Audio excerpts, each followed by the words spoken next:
by Emily Syphas, who I'll introduce properly in just one second, who has set up an amazing thing called Sober and Social. Yes, those two things can go together, apparently, and we're going to find out about it, which is great. Just to remind you, this is a live show. We're going out on several platforms at the same time. So on my YouTube channel, on Facebook Live, and on Periscope. So you're welcome to join us, and I still have a Twitter account, unlike some people, so you can still get me on Twitter, which is great. I hope so anyway. And also you can give me a call. My number's 07 506 319 745. That's +44 if you're calling from outside the UK, 7506 319 745. Be lovely to hear from you. My team is scanning the airwaves at the moment, looking for your comments and thoughts, and that's enough from me, I think. Hi, Emily. Hello. How are you doing? I'm very good. How are you? All right, actually. Sort of, given it's all a bit boring at the moment. There's not a lot going on in the world. I'd quite like to be going to the cinema, but I can't, and all that sort of stuff. How have you been finding this whole pandemic stuff? Well, it's definitely been a journey, that's for sure. A lot of big life changes have happened for me, actually, in the pandemic. Right. But some actually quite positive things. And, it's January, which is actually my favourite month of the year, which is it? I know not many people can say, but, it's the driest month of the year, isn't it? Yes. Dry January and all that sort of stuff. And yeah. Do you do vegan January as well? I did attempt to do that last year. I actually went vegan on the 4th of December last year. I watched Game Changers and Cowspiracy all on the same day, and it completely turned me right before Christmas, which was a bit of a faux pas. And then I got halfway, I actually managed to do a vegan Christmas, but then I got halfway through January and I decided that pescatarian was my route. So that's where I wasn't the bacon sandwich. That's usually what sort of knocks people off, smelling the bacon sandwich in the morning. Well, to be fair, I think had I still be having hangovers, that definitely would be a thing. That's great. Life without hangovers is fantastic, isn't it? It's just sort of fantastic stuff. So you started off in hospitality, I guess you would call it. Tell us about how long ago you were a party girl in hospitality. That was what you did, and you worked for a very well-known concierge hospitality service. How did you get involved in all of that stuff, Emily? Well, I did events and hospitality first and foremost at university, because I always knew that I really wanted to go and host fabulous people and basically probably drink loads of alcohol. So that's kind of the area of life that I chose when I went to university. Right. And also, there's actually a course you can do in drinking lots of alcohol. That's amazing. Yeah, exactly. If you want to party, do events management. Absolutely, great. So I went into that probably because I knew that that's what it would lead to. And also, I wouldn't say I was naturally academic, and I always loved meeting new people, going to new places. So it kind of served that, that kind of side of me. Yeah. So I did that, and then one day I decided to quit university because I was like, it's not for me. I don't want to sit in a classroom and learn about the theory of events. I want to go and put on events. So I decided I had to move to London. So that's what I did. And a friend called me and she said, I know someone that is doing the L Style Awards, the concierge company. Would you like to go and volunteer at the L Style Awards? There'll be lots of celebrities there, and you can basically go celebrity spot whilst getting some events experience, which sounded fabulous. So although it wasn't actually that glamorous, I ended up stuffing envelopes and just setting up the placement cards, which wasn't as glamorous, but I did get to stay for the evening, and I had the most amazing time. There were loads of celebrities, free-flowing champagne, lots of free food. Everyone was dressed amazingly, and at the time I was only kind of 19, I think. So I was I definitely want to go into this. So that kind of really set the scene of kind of who I wanted to work for and why I wanted to work for them. Great. Where did you come from? If you said you moved to London, where do you? Brighton. In Brighton, great. Lovely place. I love Brighton to bits. Love Brighton, yeah. Amazing place. But then you gravitated up. I mean, actually, most people have been leaving London to go to Brighton, but you part of the influx from there. So that's lovely. Yeah. Can you say who you saw at that first ever event? Are you allowed? I think Kate Moss was there. Wow. I think I remember David Gandy being there, and remembering how attractive he was in real life. Cheryl Cole, although she's not Cheryl Cole at the moment. Yeah. You know, those types of people. Great. Yeah. And being 19 and seeing all that stuff must have been absolutely awesome, to be honest. Well, yeah, it's like, oh, you can do like all of these fabulous things and get paid to do them. Yeah. So that was kind of, you know, definitely where I then was like, okay, this is like my vision. This is where I want to be. This is what I want to do. Great. So what were the next steps for you then on this career? So the next steps were, they didn't actually have an events role for me. Right. So I went and worked in their villa department, which I thought, well, at least it's a step in the door. So I did the villas, and then I could see everyone else on the other floors, on the concierge floor, going out for free drinks and free dinners. And I was like, hang on, why am I down here in the villas department? That's right. Yes. I want to be out there having the free drinks and going to the restaurants and the bars. Well, I don't even really like villas. I'm more of a hotel person anyway. Yeah. So applied to move up to the concierge floor. They said, yeah, you can move up, but you're going to have to take a bit of a pay cut, and you're going to be on the shifts, so you're not going to have normal hours. So I was like, okay, that's fine. So I did that, and then I looked after 60 of my own clients. Right. And then I moved into more of like the sports department, and then I moved up to my role of head of nightlife, which was going to all the bars, all the restaurants, and nightclubs and private members clubs, and building relationships for our high net worth clients. Right. And what was that like? I mean, I think they just gave me the job because they were like, you're good with people and you like to drink. So it was literally a dream job for me, to be honest. I'm thinking of things like Wolf of Wall Street and all those types of films where there's this huge party lifestyle. And I mean, basically, you're not too far off. Yeah. And you enjoyed it, I guess? It was fun? I mean, it was so much fun. I absolutely loved that job. Like, I've had so many good experiences. I met so many great people. I personally, like, now, hence sober and social, like, I love going out. I love socialising, going to new places, having nice drinks. And, you know, I also love London. So it was like the perfect job for me at the time. And how long were you doing that for, Emily? How long did that go on for? Did that role for 2 years when I was still drinking, and then 2 years sober. Right. Oh, you managed to do it sober as well?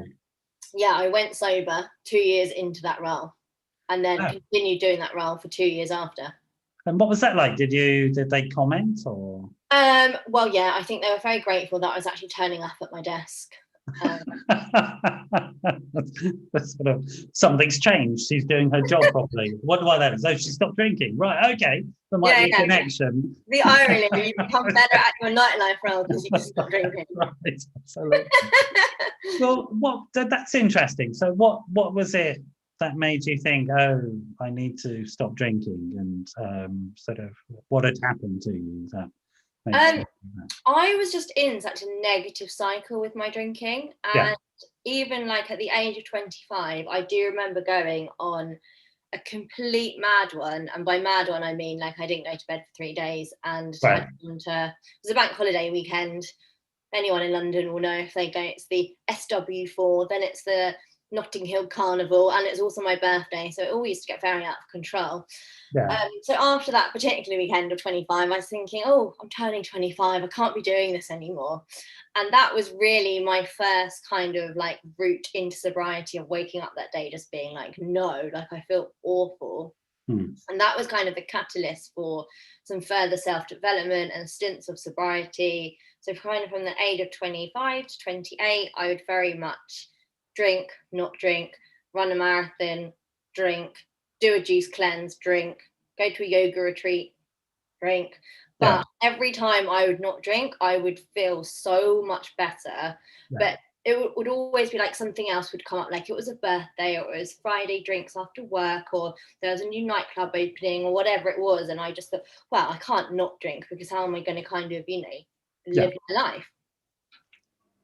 Yeah, Just an option. sure. And did your friends comment on this sort of phase? Had people commented to you about your drinking or anything like that? I think it was more so they didn't quite know what they were going to get. They weren't quite sure if they were going to like go home at 9 p.m. or 9 a.m. Yeah, absolutely. They were like, you know, it's like these two different people. So it's just like, is Emily drinking? Is Emily not drinking? And they couldn't, it's quite hard then when you're like living essentially like a dual life, like you have these two personalities, like your sober self, which is, you know, present and turning up and healthy and happy, versus your alcohol self, which is quite destructive, unreliable, unstable, quite, you know, always wanting to go to the next party. So they didn't really know what kind of person they were going to encounter, I don't think. And then even when I said, oh, I'm going sober, I don't think anyone really believed me. Yeah, no, people don't, do they? And what about your family? What did they think about your drinking? Were they commenting on it, or did you get any sort of signals from them about there might be a problem? No. I mean, I think with my family, I mean, it's different when you're not living at home anymore, isn't it? You know, as soon as you like move to London, it's very easy for when you go home to be at home and be quite there. I mean, to be fair, I think I used to go home a lot when I was hungover. I used to almost use home as like my space to like recuperate and like a place of like safety, that once I was home, I wasn't going to go out anyway. So I think, you know, even when I was going home, my mum and dad were kind of getting half a person anyway, because I was hungover. But equally, naturally, you know, when you work, in London, number one, and you're working like in a more nightlife role, and you've kind of always, you know, alcohol's always been a part of my life, really. It's not really behaviour that is not within alignment with who I was. Do you know what I mean?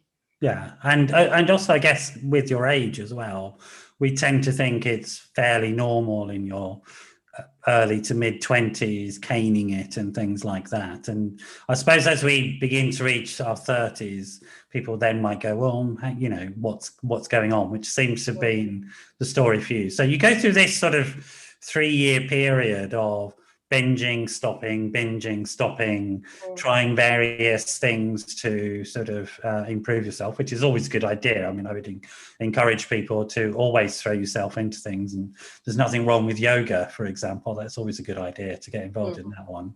And I'm getting the feeling something changed to mean that you were able to continue that sort of sobriety. What was it that convinced you there was a problem, and what did you do to actually sort of knock it on the head in the end? Yeah, I think I could feel my mental health like deteriorating. Like I was feeling really low the whole time. I was feeling quite anxious about things. And every time it got to a point where I would be doing it, the drinking and the partying, but I didn't want to be doing it. And I think that's kind of like when, you know, like at some point it was fun and at some point it becomes not fun.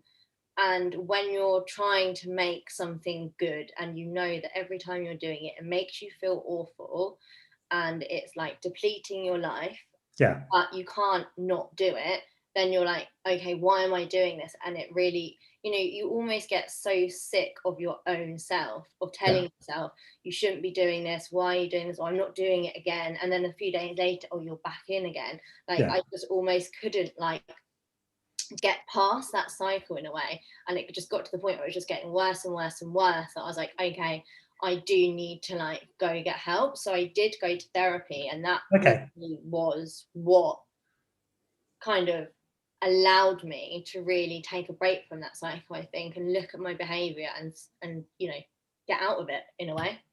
Great. And sort of how long did you go into therapy for then? What was it? To be fair, I think it was only a few months. It wasn't very long. But during this time that I was in therapy, I started Sober and Social. Yeah. And that, I mean, and I'd had the idea for Sober and Social like 2 years previously, but as you can imagine, I didn't stay sober. So a bit of a flaw in the business plan when you want to start something called Sober and Social.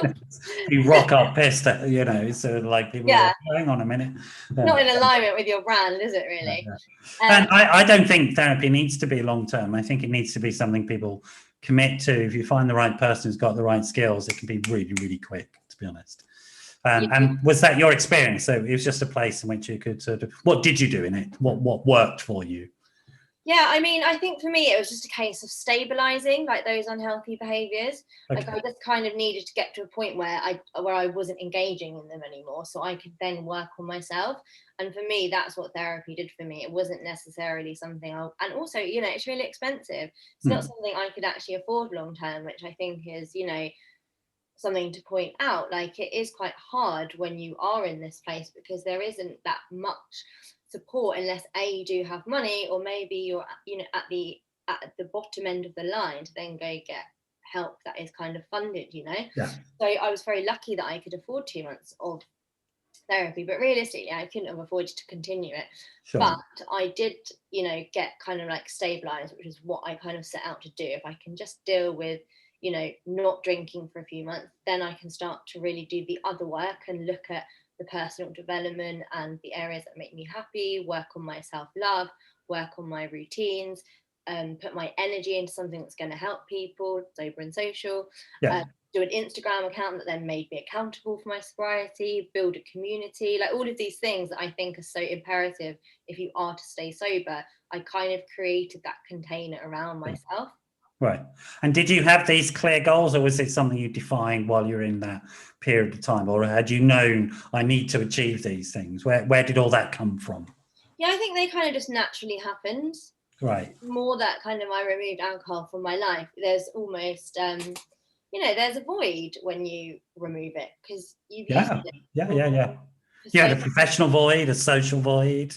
Yeah, a whole sort of an emotional support in the sense of when somebody's using any sort of drug, alcohol, whatever, to deal with problems, they're not using the proper support mechanisms, which is, you know, your loved ones, your mates and all that sort of stuff, or the therapist or whatever it is, or your GP.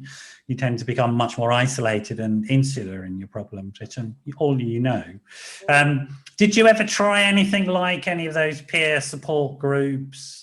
People call them AA and things like that. Did that ever cross your mind to have a go at those things? Yeah, I did go to a few meetings in the beginning. Okay, what was that like? Again, it was more, I didn't have anything against it, but it was actually more the timing. Like my job was actually really full on.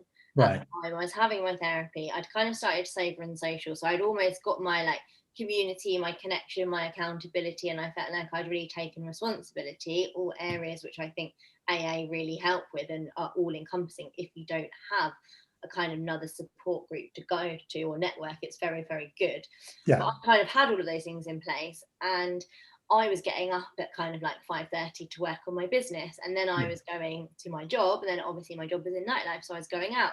So I was like, okay, do I have time for a meeting or do I have time for my business? And actually what I really wanted to do is work on my business, and I was going to therapy to kind of have that support. So for me, it wasn't necessarily that it didn't work or it wasn't for me. It was just at that time I chose that, you know, doing therapy, doing Sober and Social and holding down my job was more important to me than for me going to meetings.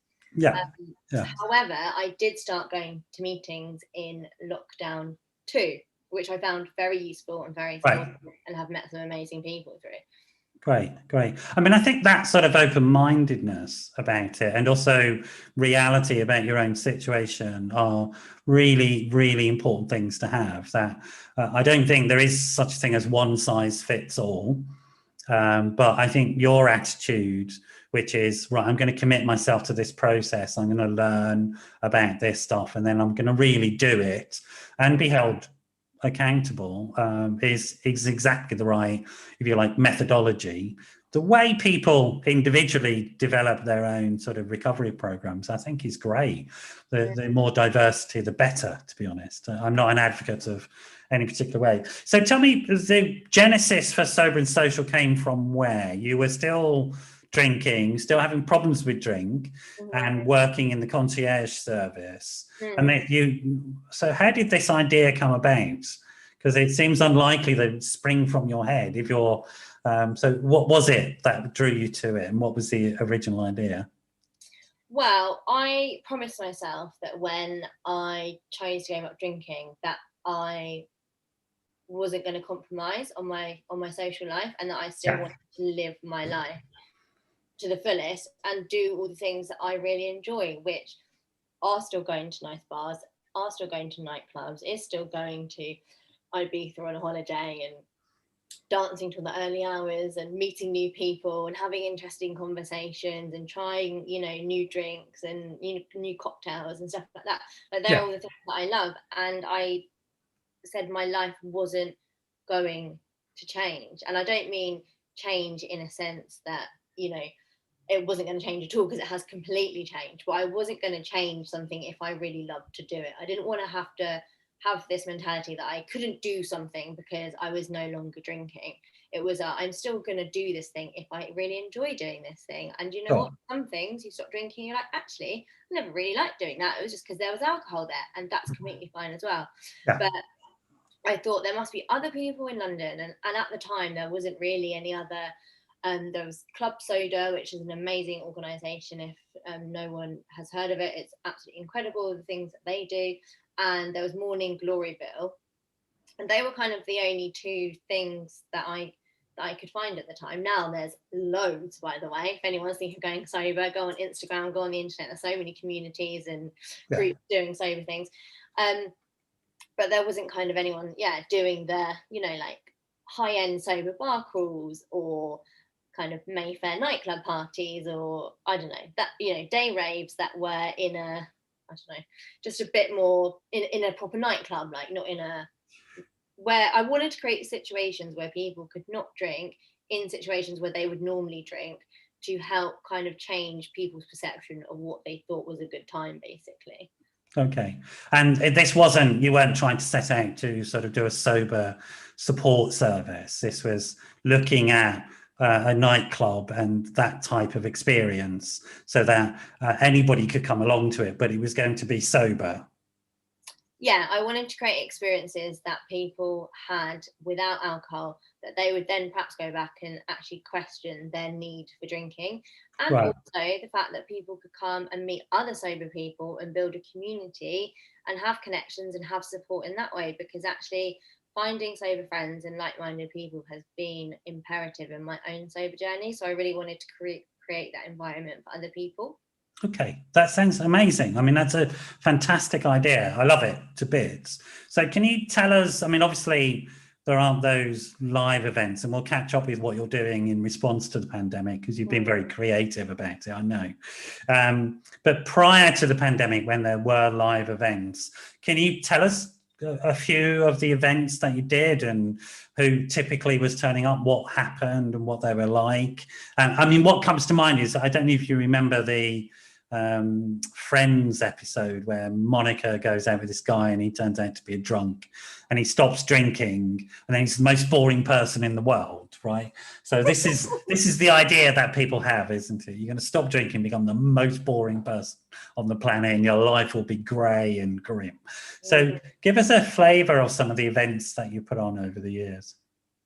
So the last event I actually did in real life, IRL, which has now become very well known on WhatsApp. It was a 200-person nightclub party, actually, at a place called The Box in Soho. Yeah. Which was amazing. It was generally one of the best. I said yes as though I know what that is, but I'm an old dinosaur. I have no idea what that is. So I'm sure hip people know.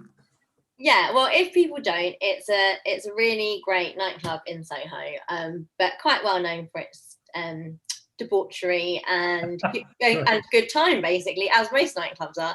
But they have like shows, like it's called the Theatre of Variety. So they have lots of different shows throughout the evening. Like compare, like it's a very great place to go. Like you meet lots of interesting people at The Box. So we did a sober party there, which was amazing.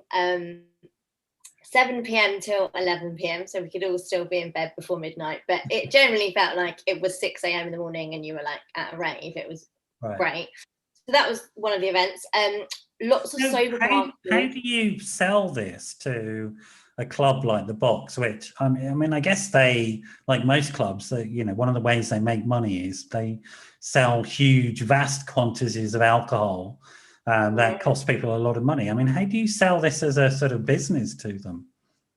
Well, it was in January, so I think that always helps because you know, that is the most month when people aren't going to be drinking. B, it was during a time when the club wouldn't normally be open. 7 to 11, they're not really operating. And C, through kind of my nightlife role, I did actually know them really well there. And my goal when I first started Sober and Social was to do a sober party at the Box.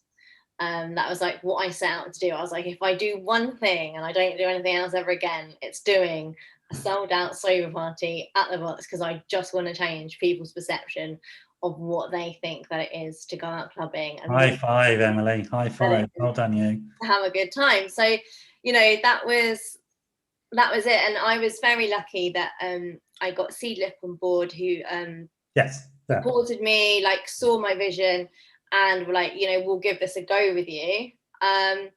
And yeah, just managed to kind of... For people who don't know, Seedlip is a fantastic alternative to gin.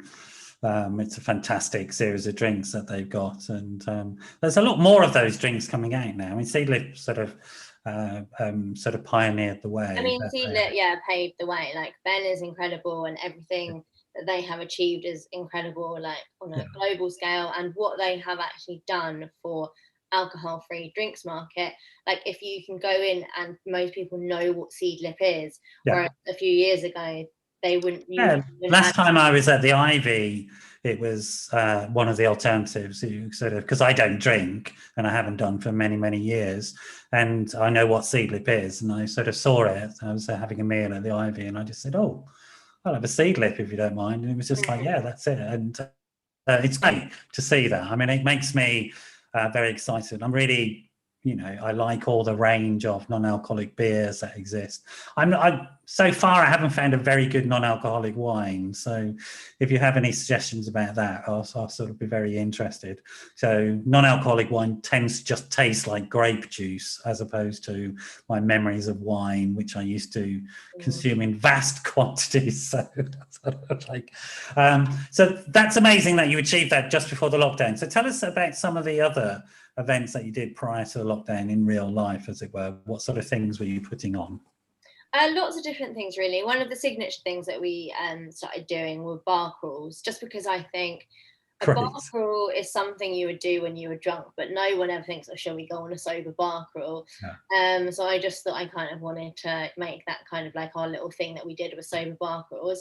I'd always did it on a Thursday night, because, you know, Thursday's the new Friday and #Thirsty Thursday, and no one would think maybe, oh, we're not going to go after work drinks and not actually drink. Whereas if I did it on a Monday, it wouldn't really be questioning or getting people to challenge their relationship with alcohol, because, you know, you're still hungover from the weekend, and who really drinks on a Monday?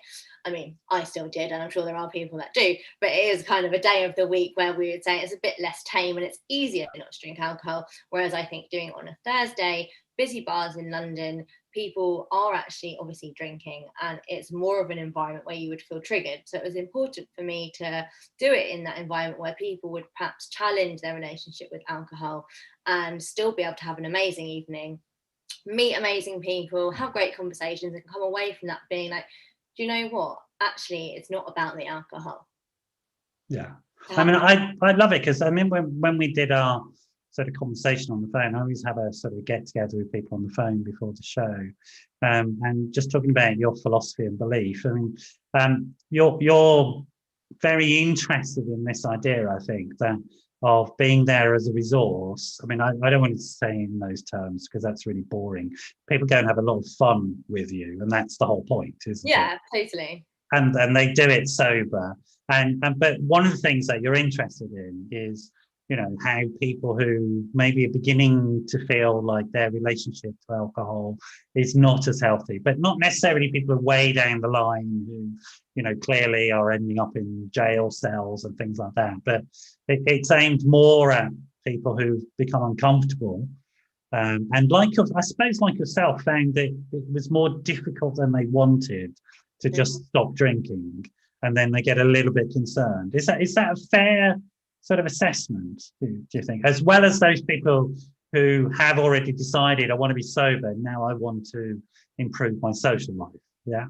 Yeah, definitely. I think as well, like, there is a lot with the grey area drinker, and I think people almost the word alcoholic, not that I'm for or against it, I think we should be free to label ourselves as we wish, but almost the word alcoholic being in existence kind of allows people with drinking issues and drinking problems in a negative cycle type of sense almost justify their drinking, that it's okay because, oh, I'm not an alcoholic. Exactly. So actually, the word alcoholic allows people that are using alcohol and it's not being used in a healthy way in their life, and it is actually quite destructive, kind of justify that because there's always that, well, I'm not that bad thing.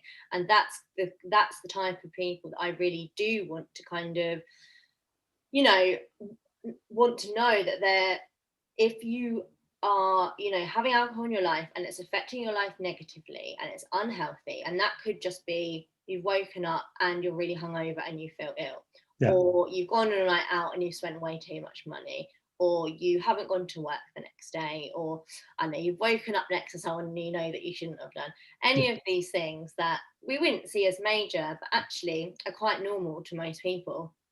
And those little things, if those little things are happening a lot, actually you're having a series of unhealthy situations in your life that then accumulate to a whole bigger issue, I think.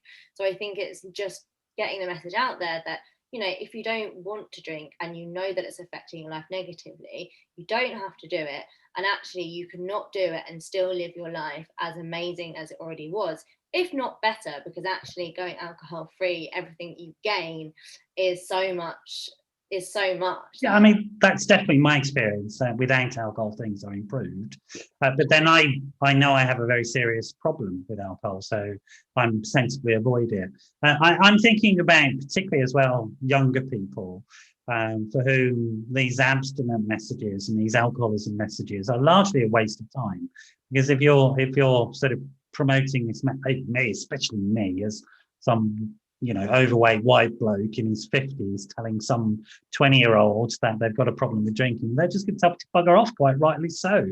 And fair enough, I wouldn't have listened to somebody like me at that age either. So, but it seems to me you have a way of engaging with people in that sort of generation, which is non-confrontational and would actually allow people to come to some sort of better understanding of their problems themselves.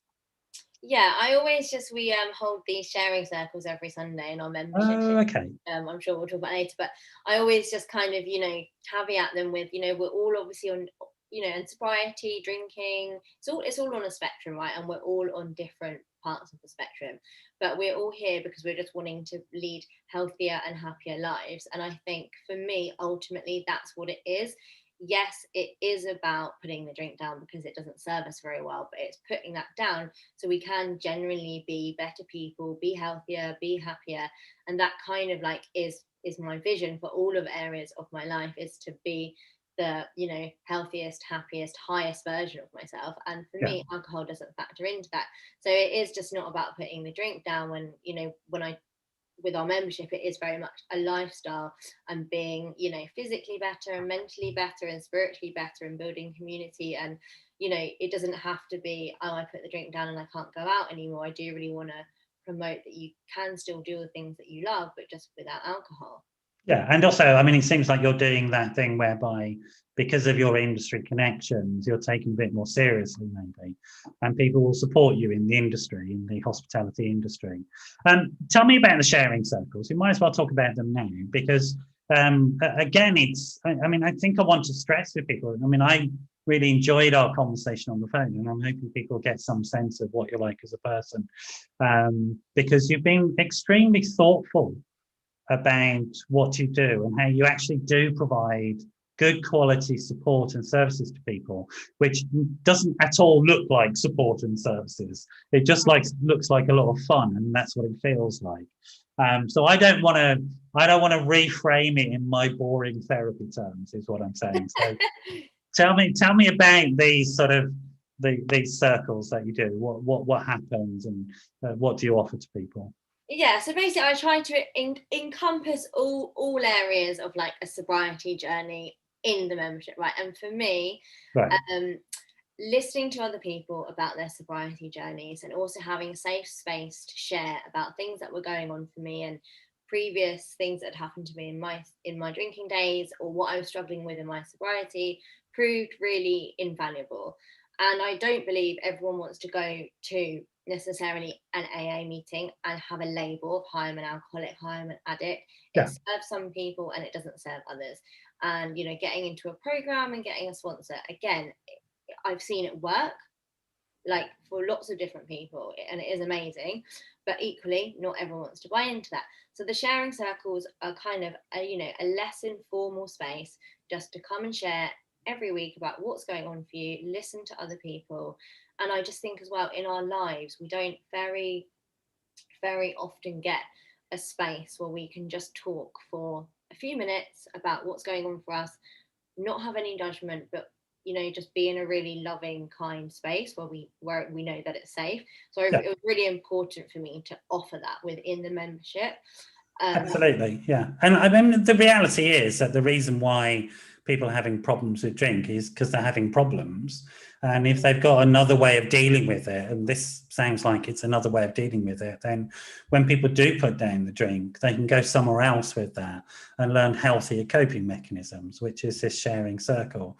Sort of, you say that you've got this whole sobriety journey. So tell us about this. Tell us about the range of stuff that you do and that journey. What does it look like? Yeah, so it's kind of the sharing circles for like the support and the weekly accountability.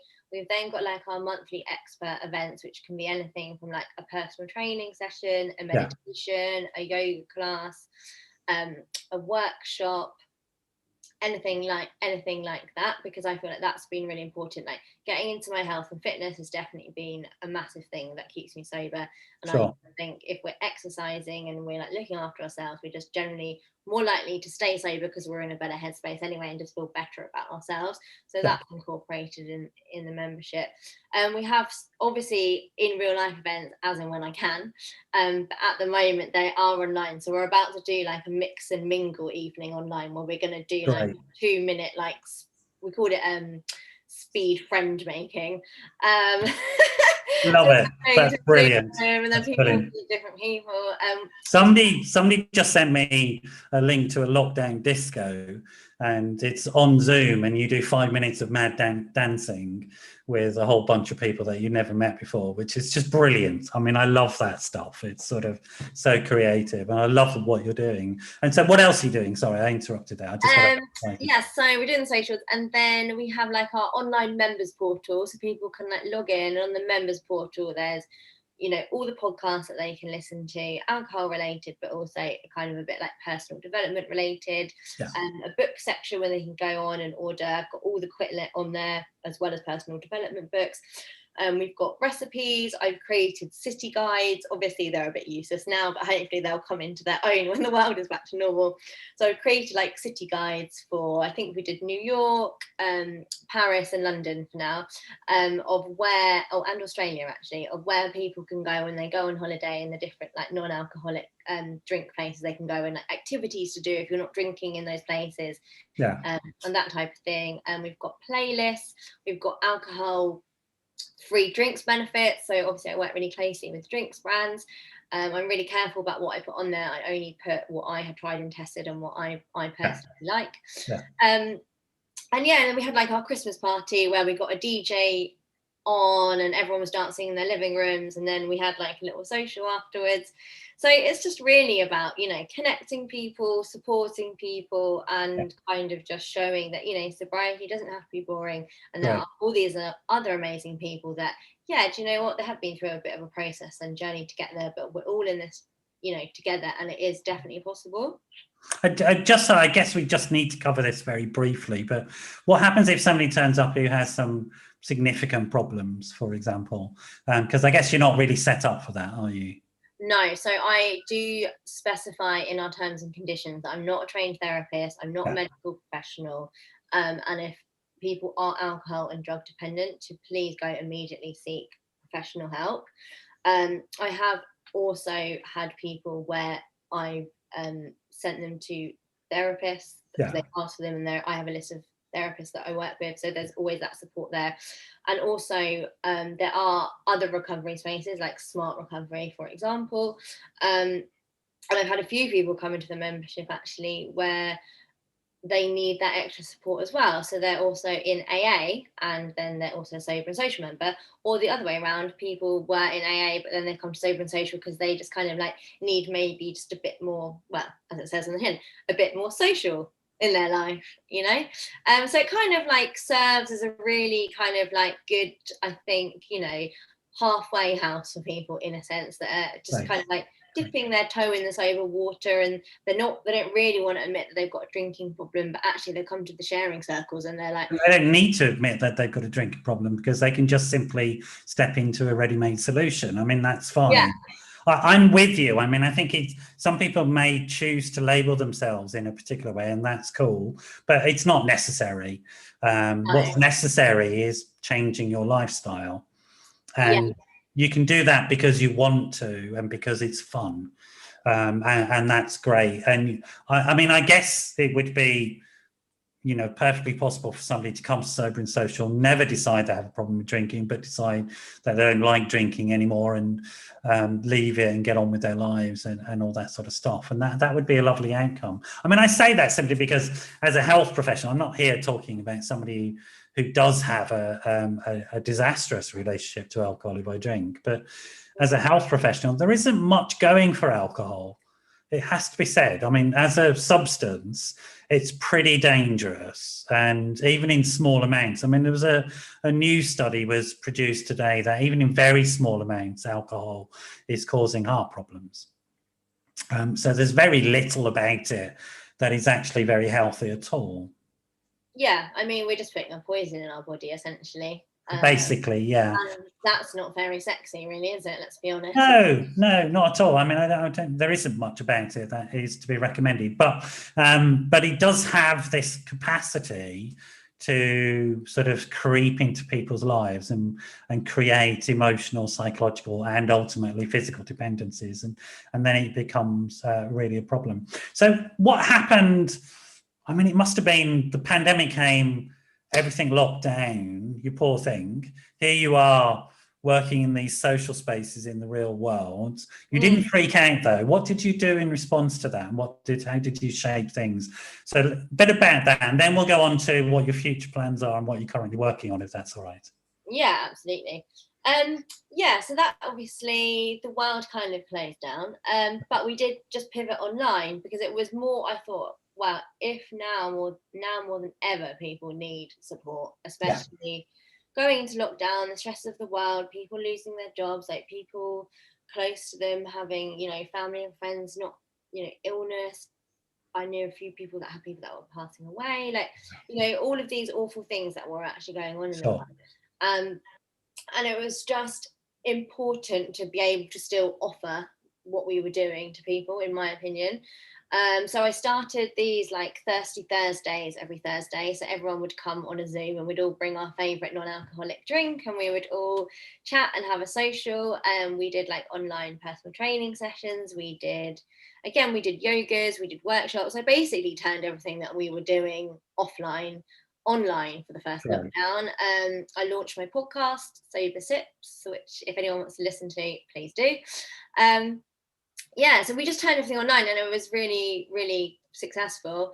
And then I just wanted to be able to continue that support for people and actually like deepen our community. So hence why the membership was born, and obviously due to everything that we just discussed, that's what it involves. And then we did season 2 of the podcast, which is out now.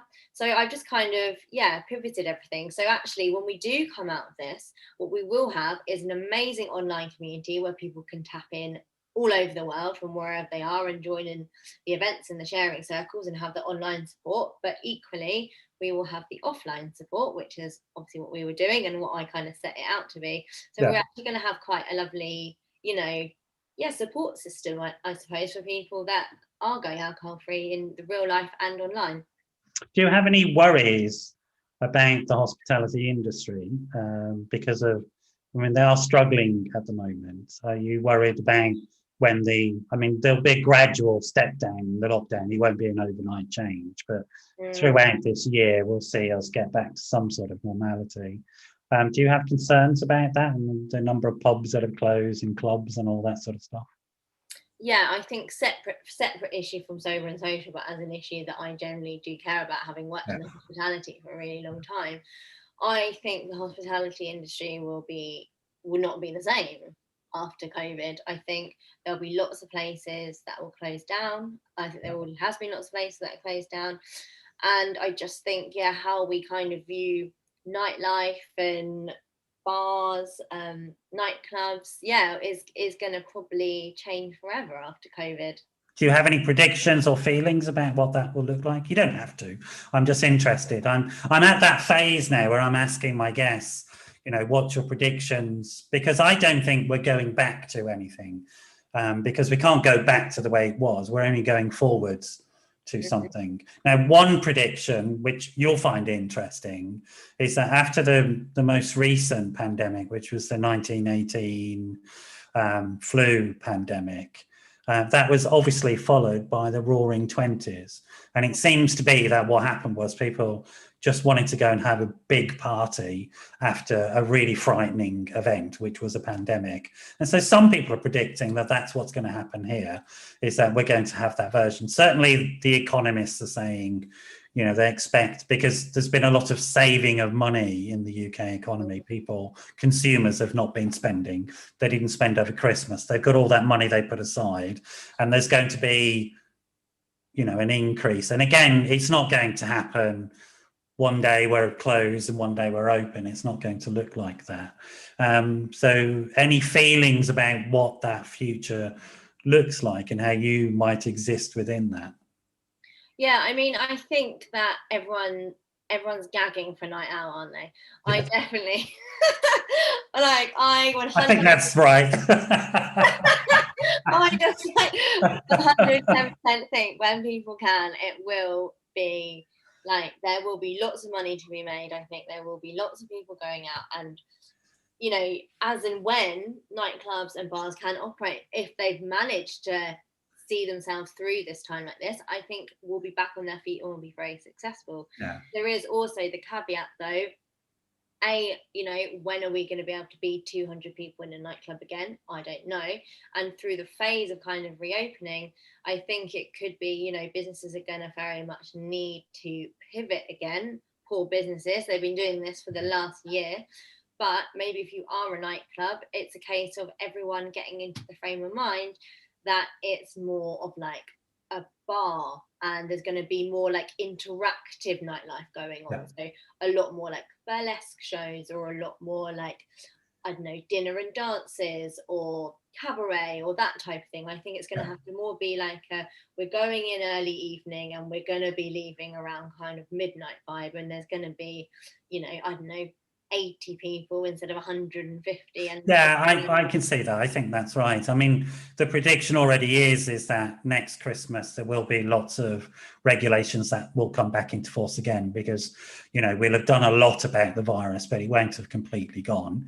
So that there'll be some sort of sense of social controls and social distancing and things like that. I mean, I'm quite hopeful, because I think that times like this, what happens is that the very creative and the very resilient ideas survive.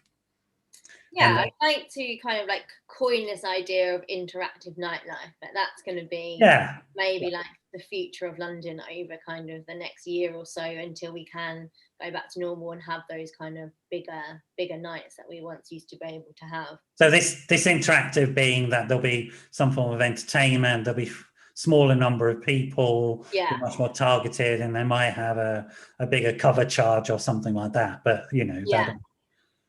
nice. I mean, I can see that, actually. I can see that there's a sort of a real need for it, particularly in London. And also because I think that a lot of these spaces that you're talking about exist in what's now known as the sort of donut bit of London. Do you know this effect of London? They call the donut. No, tell me, what's in the donut? Okay, so if you imagine a ring donut, the centre of London is empty now, and we've moved all our work and ourselves to the outer ring, and that's so we're all working from home. But the original business district, the offices are closed, the clubs are closed, everything's closed. So if you go into the centre of London, there's nothing happening, and the coffee shops and everything have shut down. And so there's, I guess, real questions about that going forwards. What will that look like? Particularly because, this year we'll get on top of things, but we won't be out of the woods completely until next year. So I don't really see business reinvesting into that empty space in the middle.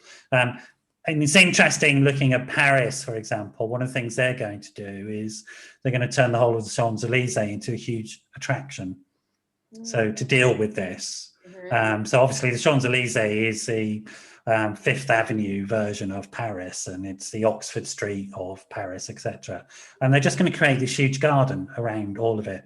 So everything's going to be an amazing event that people will want to go to for that reason, and will increase economics for that reason. So it's those types of things. And I haven't yet heard that big idea about London, and we'll see how it goes. But I think there'll be lots of opportunities. And what about you personally? You're one of the busiest people I've met. I mean, you were telling me just before the show all the sorts of things that are going on. Tell us a bit about what's going on for you at the moment. What are you not doing? World domination, by the sounds of it. I've got lots going on. I'm not going to lie, but I have to keep busy.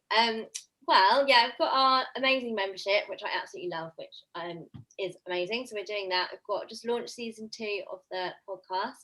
Great. I'm just doing my coaching qualification. So Cool. I'm looking to launch the coaching side of the business beginning of February, which is really exciting. Yeah. In real life events are on the cards. Looking at doing them up and down the UK.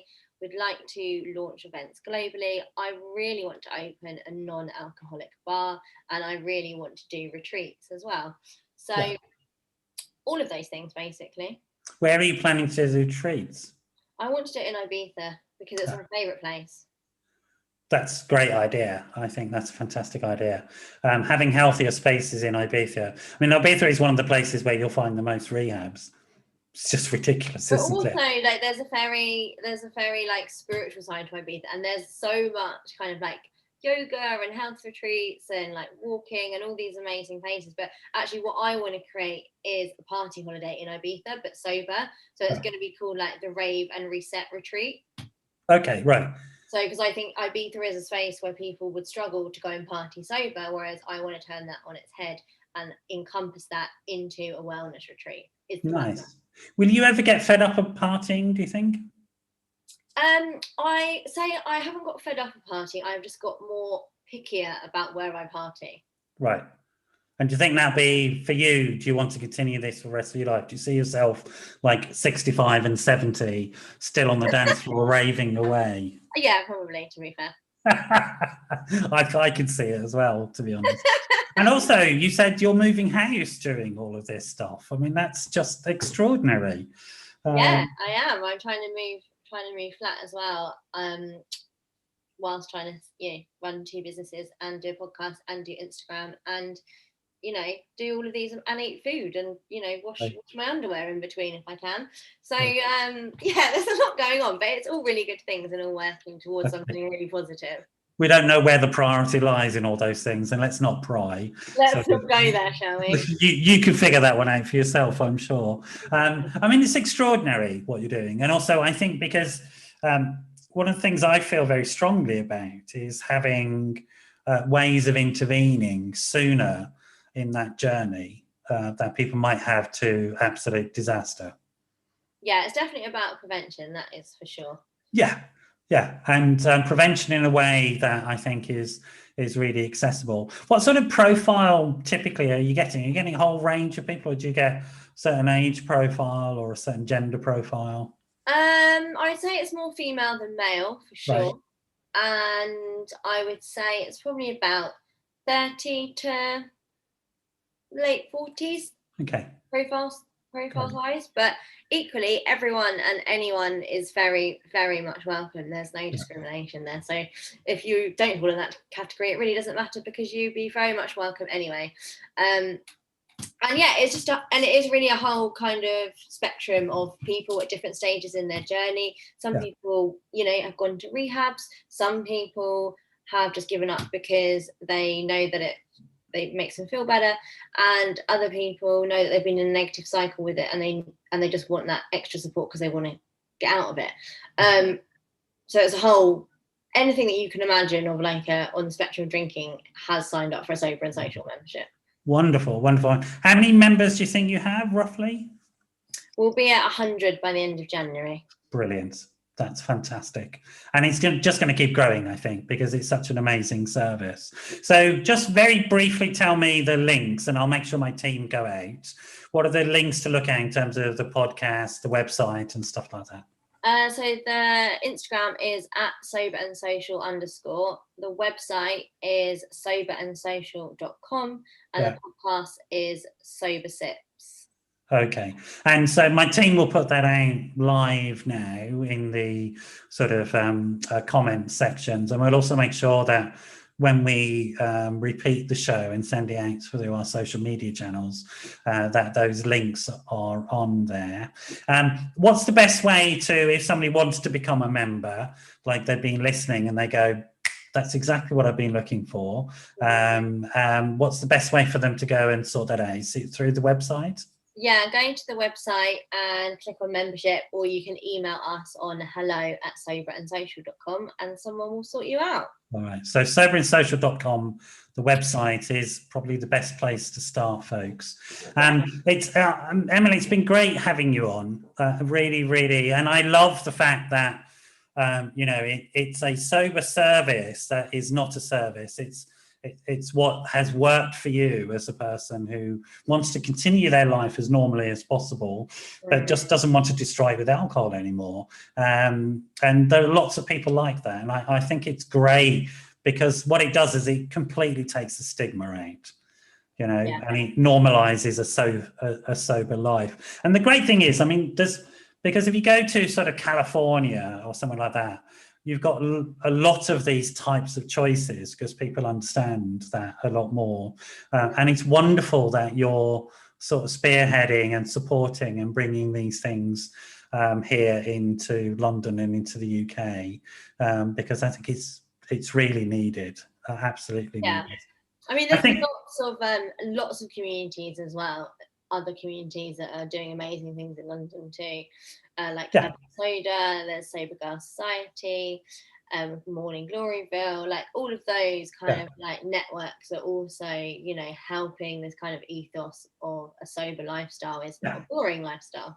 Yeah, and there's no competition here, is there? There's you know, you'll be supporting each other. We are all supporting each other. And ultimately, I suppose the goal is just to support individuals in being more happy and more fulfilled and more healthy in their lives. Yeah, I mean, I always said when I started this, if I can just, and I know you hear a lot of people say this, but it's true, like if I can just like impact one person's life and they think, actually, do you know what, I don't want to drink today, or I do want to like lead a life where I am like completely fulfilling myself, then I've done like a job that I set out to do. And I just think, I've said this to you before, in general, like I just think like if people drank less or they didn't drink at all, like the world generally would be a better place, because we'd have less mental health issues, lower suicide rates, more hospital beds, less people doing sick days. We'd be more kinder and we'd be more loving human beings, and we'd be more present in the world. And so that is the ultimate vision, that if I can like help contribute to that, then that's what I'm here to do, and kind of that's my purpose, and that's what I've set out to do with Sober and Social, to be part of that ecosystem of making the world just that bit better. Yeah, I'm not going to say anything after that. That's an amazing way to end the show. It's been wonderful to have you on, Emily, and I'd encourage people to go and check out soberandsocial.com. Fantastic service, amazing person, Emily. You'll get to meet her in real life at some point, which is I'm looking forward to at some point. I'm looking forward to going to your sober bar as well and trying out. If you can find some good non-alcoholic wine, you'll be my best pal forever. We have to finish there, folks. We shall see you next week. Thank you for joining us, and good luck, everybody, with 2021. Thank you.